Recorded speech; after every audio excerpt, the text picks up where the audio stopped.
esse é o canal Livros e Labirintos e hoje eu voltei aqui para conversar com vocês sobre esse livro da Paula Fábio, Um Dia Toparei Comigo. Logo na primeira vez que eu li um livro dela, eu pensei, puxa vida, como eu preciso ler autores brasileiros. Pelo fato mesmo de eu ter uma formação acadêmica que foi para a área da literatura portuguesa e porque eu leio muitas outras coisas, né, que vão se entrelaçando, né, nessa minha caminhada, eu acabo devendo muito para a literatura brasileira, principalmente para os autores contemporâneos. A Paula é paulistana, ela é formada em comunicação social pela FAAP e acabou de defender o doutorado na literatura comparada, lá na Letras, na USP.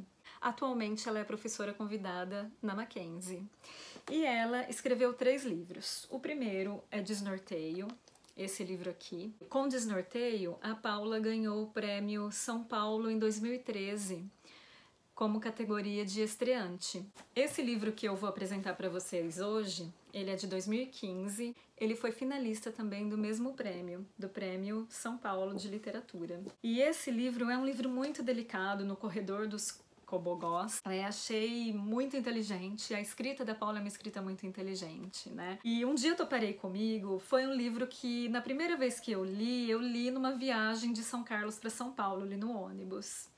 Apesar dele ser um livro curto, de mais ou menos 160 páginas, não é um livro simples, não se engane com isso. É um livro que é sobre uma viagem e nessa viagem vão aparecer outras coisas, né? Então não é uma viagem geográfica apenas, é uma viagem também interior, né? Porque a protagonista, ela vai perceber que essa viagem também é uma viagem de autoconhecimento. A gente tem um prefácio aqui, né, que se chama O Modo de uma Viagem ou de uma Leitura.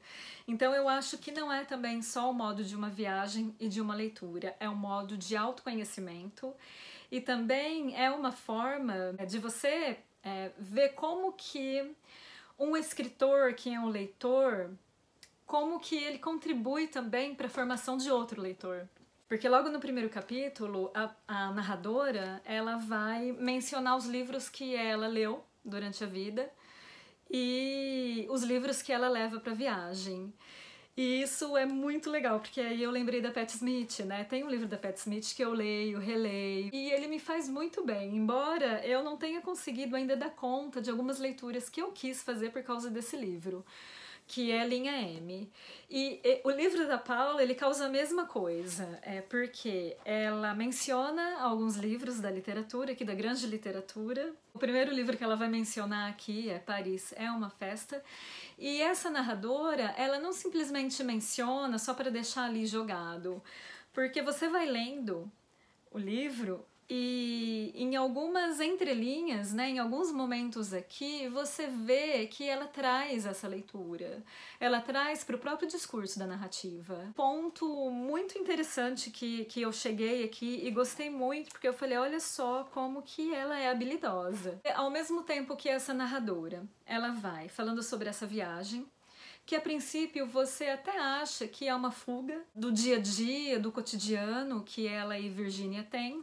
Aqui a narradora, a protagonista, é uma escritora, então você pode pensar em algo autobiográfico. E o que eu acho muito interessante é que ela é uma narradora em primeira pessoa, mas que quando ela se volta para Virginia, que é a sua companheira de toda a vida, é aquele narrador que se transforma num narrador onisciente. Nos apresenta tudo sobre Virginia. E o que eu acho genial aqui é essa mobilidade entre a narradora, que é a protagonista, né, a narradora em primeira pessoa, e quando ela se torna uma narradora onisciente, e muitas vezes Virginia se torna o centro dessa narrativa.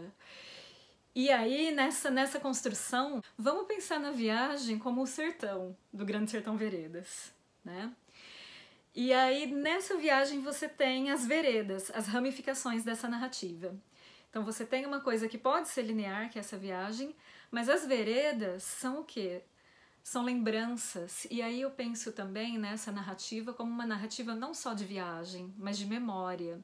E de uma memória que insiste em surgir nos momentos que essa narradora nem precisaria. Mas a memória é uma coisa que você não escolhe.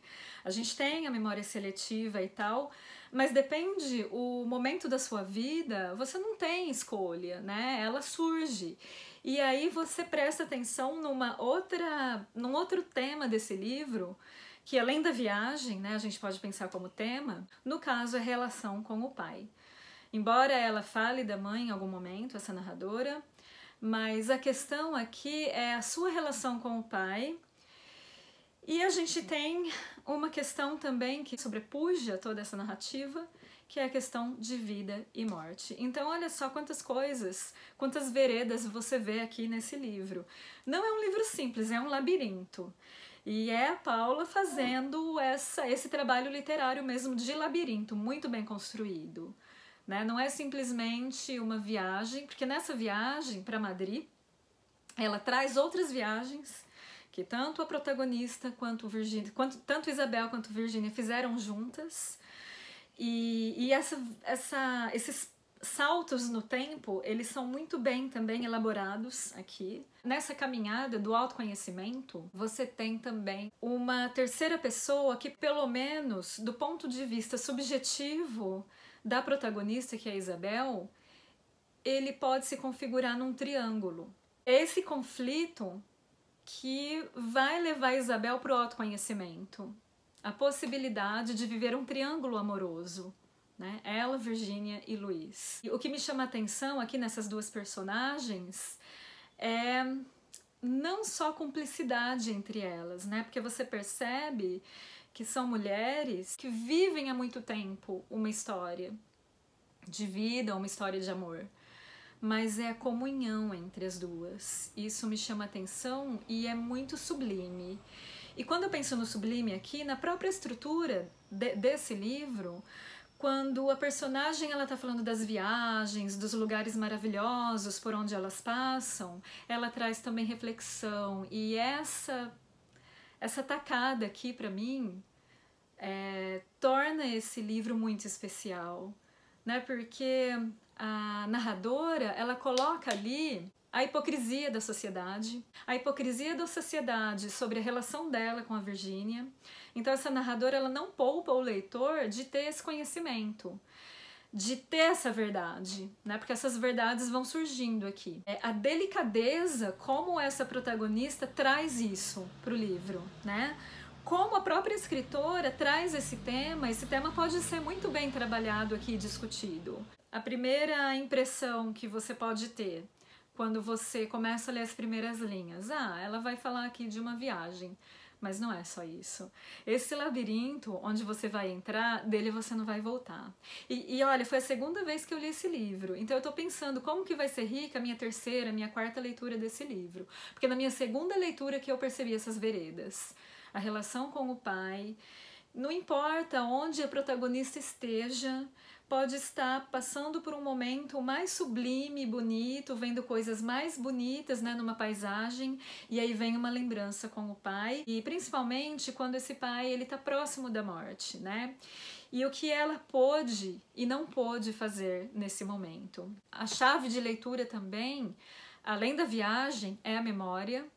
Além da memória, é o autoconhecimento, que eu acho que isso aqui tem a ver muito bem com Um Dia Toparei Comigo, com o título que ela dá, é a minha interpretação, né? Então é essa interpretação que eu faço do livro da Paula, né? Como uma viagem possibilita também o autoconhecimento, e mesmo que algumas coisas não se resolvam aqui, porque a culpa é só o tempo que pode resolver na mente de alguém. E a relação, né, da pessoa, dessa protagonista com essa culpa que às vezes ela assume e às vezes ela não assume, ela quer se esquivar dessa culpa.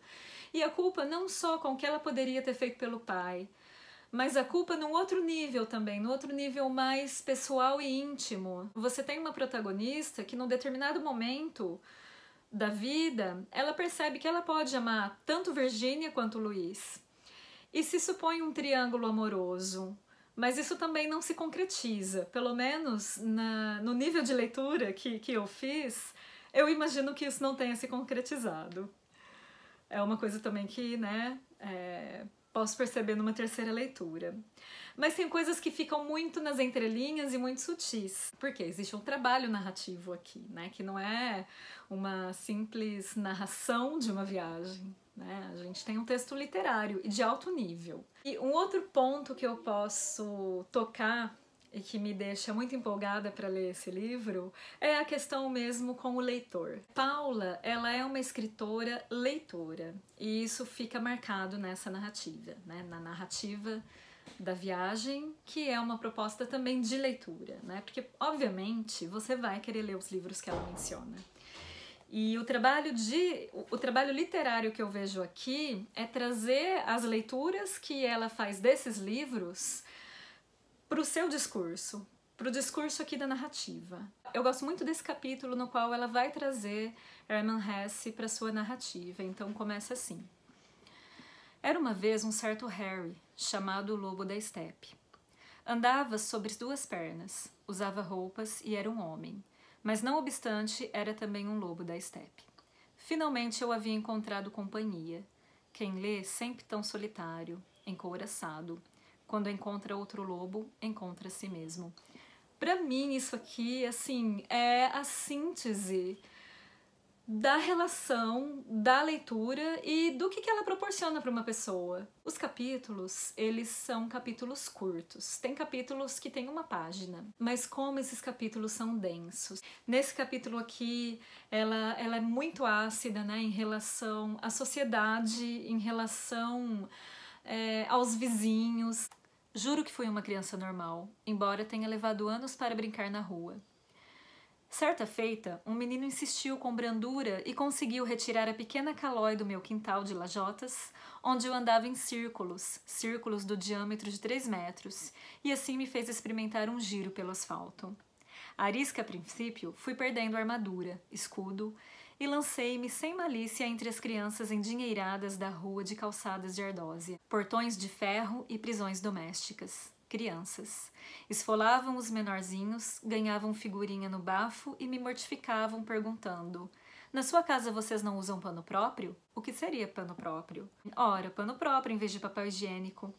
E a essa hora meu pai, o executivo deslocado do grande circuito dos negócios, fora do mercado há 4 anos, curtia sua mais nova descoberta: os volantes da loteria esportiva com seu desfecho na zebrinha do Fantástico. Na primeira vez que eu li o livro mesmo, eu falei pra Paula, olha, eu me identifico muito com Virginia. Essa personagem, pra mim, é uma personagem muito forte. Assim como a narradora. A narradora também, ela tem uma força e uma delicadeza. Naqueles tempos, em casa, havia apenas moléstia. E minha mãe dizia, eles têm medo de pegar minha doença. Não sei se era realmente a enfermidade dela, mas algo em mim parecia fantasmagórico para aquelas pessoas. Algo contagioso, capaz de sujar suas mãos, comer seus ventres. Minha irmã já havia me repreendido. Não faça cocô na casa dos outros. Não coma todo o lanche que servem à mesa. Não coma, caso contrário vão pensar que não temos comida em casa. Os outros, eles não podem pensar que a gente é pobre. Podemos dizer a todos que temos um apartamento no Guarujá. Nosso pai ainda é diretor da empresa aérea e aquela mulher que varre a porta de casa não é nossa mãe, é empregada. Claro, tudo isso minha irmã disse antes da doença e do desemprego. Depois a vergonha foi bem maior, como se a mãe houvesse morrido. Teria sido melhor se estivesse morta, ela dizia.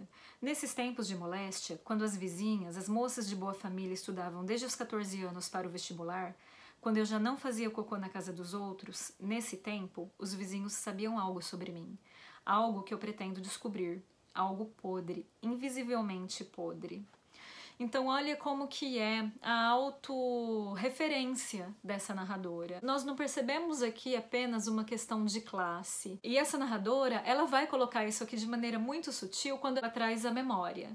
Inspirada em Harry, passei a vida toda em busca de letreiros anunciando uma noitada num teatro só para loucos e raros. Então me acalmei. Estava tudo no livro. Agora poderia colocar minhas rabugens à parte. Ler O Lobo da Estepe dava-me uma dimensão a mais. Apesar das dores, tudo o que eu queria era, como Harry, me humanizar, aprender a dançar. Eu acho essa passagem aqui uma das passagens mais lindas. Deixar-me conduzir por alguém, como Harry permitiu a Hermínia. Ouvi-la por um instante. ela dizia: é mais lisonjeiro lutar por um ideal, mesmo sabendo que não se conseguirá alcançá-lo. Essa ideia me representa, né? Isso que eu agradeço a essa autora maravilhosa que é a Paula.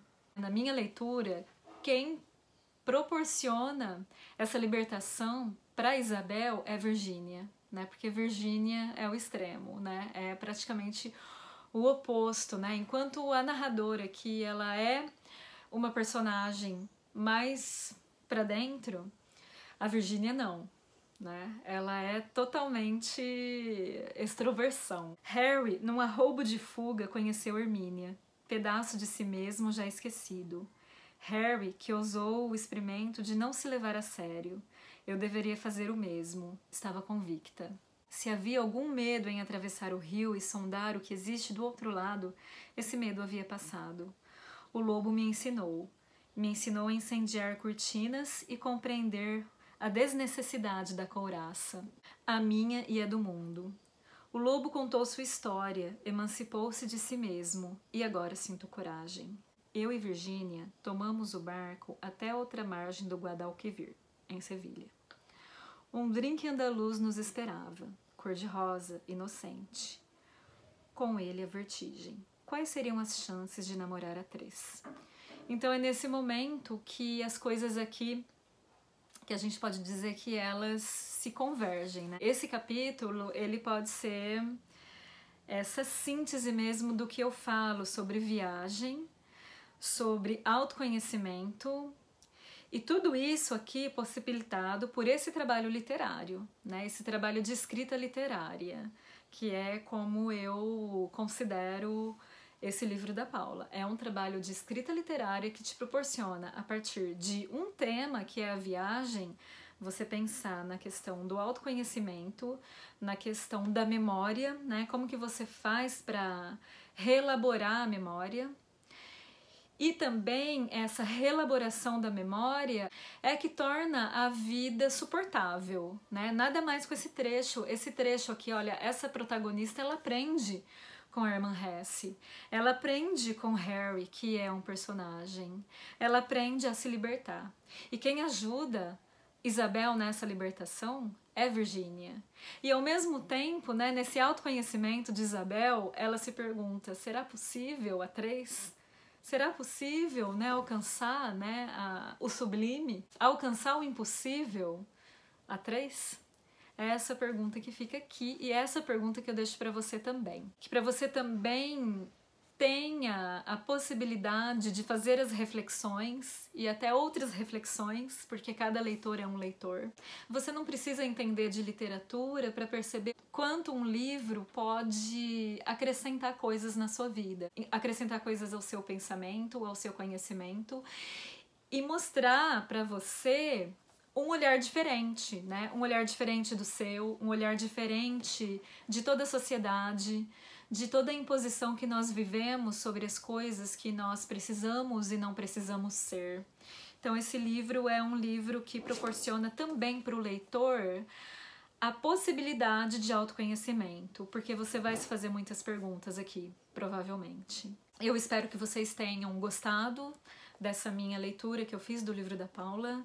Espero que a Paula também tenha gostado. Eu me considero uma pessoa de sorte quando eu tenho a possibilidade de conviver com pessoas como a Paula Fábio. É uma coisa que eu tenho a agradecer. Eu fico por aqui. Essa semana eu volto com novidades. Até a próxima!